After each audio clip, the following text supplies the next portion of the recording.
السلام عليكم ورحمة الله تعالى. مرحبا بكم في قناتي مطبخ خديجة أموس. كي دايرين البنات؟ لاباس عليكم؟ كنتمنى تكونوا كلكم بخير. رمضان ما بقى له والو، الله يدخلوا علينا وعليكم بالصحه والسلامه وباش ما كتمناو ان شاء الله. وصفتنا متاع اليوم هي طريقه لف البريوات. المقادير اللي نحتاجهم: عندنا نص كيلو من الكاوكاو الفول السوداني محمر ومقشر، وعندي كاس ونص من السكر، عندي تقريبا هنايا كاس العنبه من ما يعادل 100 غرام من الزنجلان محمر، عندي 3 معالق زبدة مذوبة، معلقة صغيرة القرفة، وعندنا تقريبا 4 معالق حتى 3 معالق حتى 4 معالق من ماء الزهر باش نجمعوا العجينة ديال الكاوكاو، وعندنا رشة ملح. نبداو على بركة الله. أول حاجة نبداو نطحنوا في الكاوكاو، نبداو نطحنوا الكاوكاو مع الزنجلان والقليل من السكر، نطحنوهم مزيان حتى كنحصلوا على عجينة رطبة، ما تكون شي غليظة، تكون رطبة.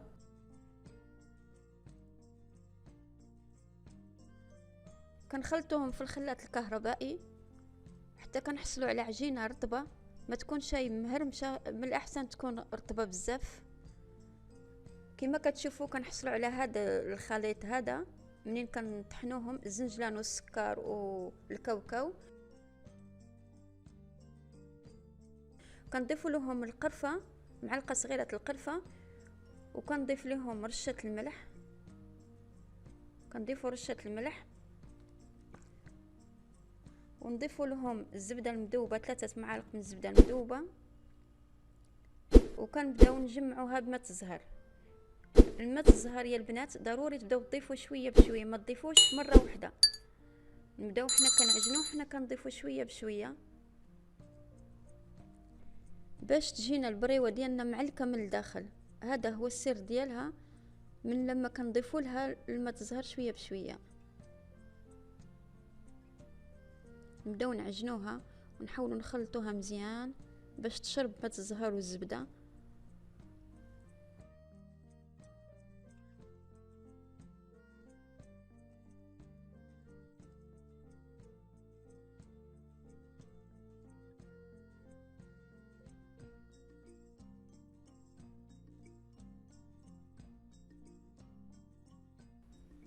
من بعد ما كنت تحصلوا على هاد العجين هيك هكذايا بهذه الطريقه رطبه، نخليوها ترتاح شويه، تقريبا 1 ساعة المكانة، نخليوها ترتاح باش تتجانس مع بعضها.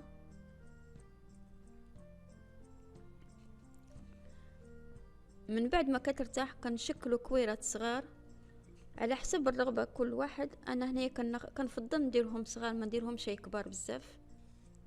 كنبداو نكوروهم، كنبداو نستمروا بهذه الطريقه بهذا الحجم هذا حتى كنكملوا العجين ديالنا هذا كامل، حتى كنكملوا العجين كامل. كنبداو نستمروا بهذه الطريقه حتى كنكملوا هذه العقده نتاع الكاوكاو كامله تقريبا بنفس الحجم.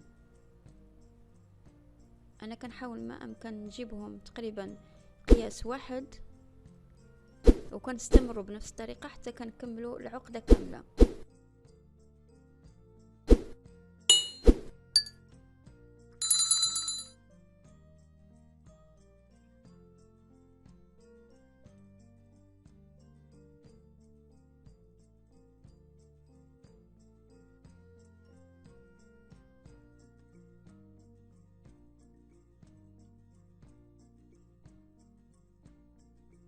كنبقى نشكل حتى كنكمل العجين ديالنا، وكنغطيها بالبلاستيك الغذائي.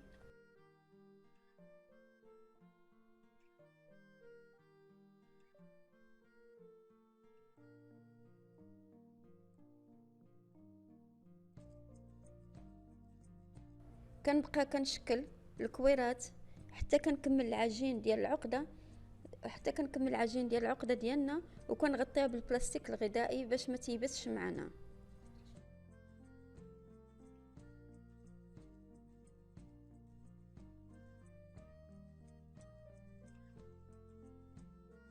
بالنسبه لطريقه الورقه اللي غادي نخدم بها، انا عملتها في فيديو سابق، والرابط تلقاوه موجود في الوصف تحت الفيديو. اضغطوا عليه باش تدخلوا وتشوفوا الطريقة. هذه هي الورقة اللي قلت لكم عليها. الحاجة ضروري نجمعوا الورقات كاملين بهذه الطريقة ونتنيوهم على جوج من النصف متاعها، وناخدو مقص متاع المطبخ، ونتنيو الورقات ونحاولوا نقطعوهم من النصف كما كتشوفوا بهذه الطريقة، ويجيو كلهم مقادين، ونقطعوا على جوج. كنحاول ما امكن نكملهم، نبدا نقطعهم حتى نحصلوا على جزئين.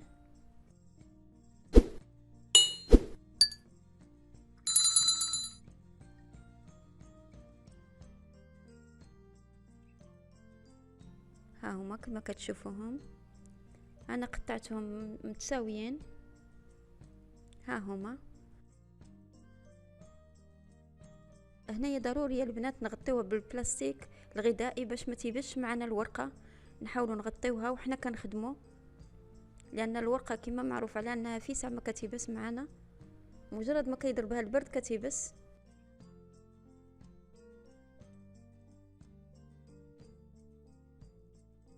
ناخذ الورقه الاولى وندهنوها بالزبده مزيان. نحاول ما امكن ندهنها بالزبده مذوبه مزيان. انا هنا كندهنها بالزبده، كاين اللي كيدهنها بالزيت، انا كنفضل ندهنها بالزبده.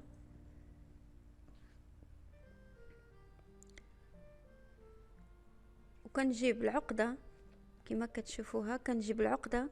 هاد الطريقه راه سهله يا البنات بزاف بزاف، ومش حاجه صعيبه، في ساعه ما تعلمي لها.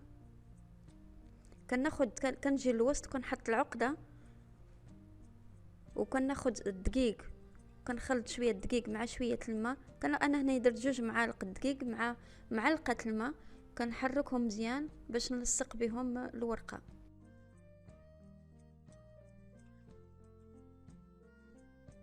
كنجيب الورقه وكنتنيها من الوسط كما كتشوفوا. تبعوا معايا غير بالخطوات، راها سهله بزاف. ونتنيها من الجهه الثانيه، ومن بعد هي نقلبها للجهه الثانيه. هي انا هنا كنحصل على مثلث، وكنحاول انا هنا كنزول ليها هاد الجوانب اللي يابسين، هاد الجنيبات هادو كنقطعهم بالمقص. بامكانك ما بغيتيش تزوليهم بلاش، انا كنفضل نزولهم باش يبقى الشكل ديالها زوين. وكنضيف ليها وكندهنها بشويه دقيق والماء باش يلصق ليا الوريقات، يلصقوا على بعضهم ما يتفتحوليش لما نكون كنقليها. ها هي كما كتشوفوها سهله، طريقه سهله بزاف. ها هي انا هنا حصلت على مثلث بريوه مقاده. ندير معكم واحده تانية كما كتشوفوا، ندهنها مره تانية بالزبده، وناخذ تانية عقده متاع كاوكاو ونحطها الوسط. ها هي.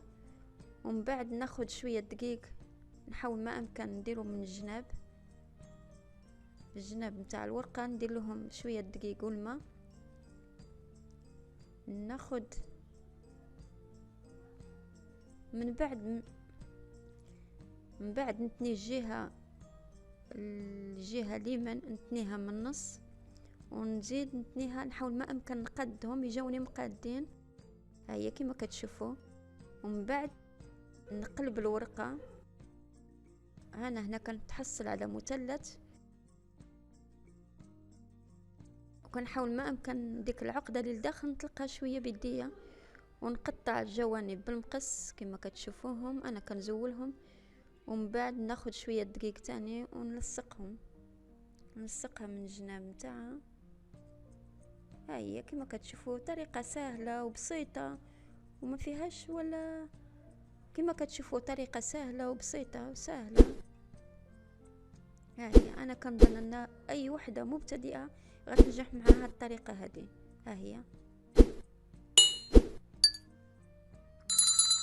ها هي كما كتشوفوا انا حصلت على مثلث البريوه مقاده من جميع القنات. ندير واحده تانية معكم.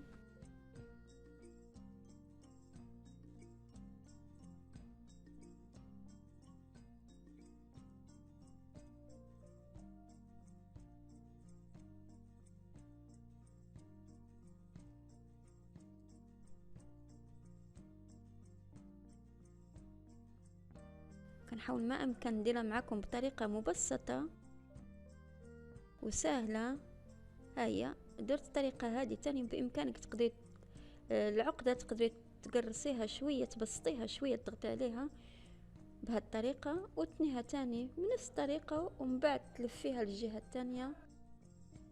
ها هي حتى هذه سهله.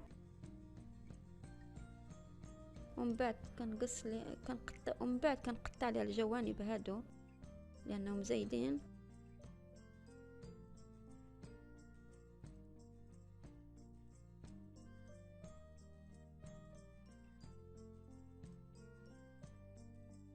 كندهنها بشويه دقيق والماء كما كتشوفوا. انايا هنايا درت لها الدقيق والماء وهي عطاتني شكل مثلث.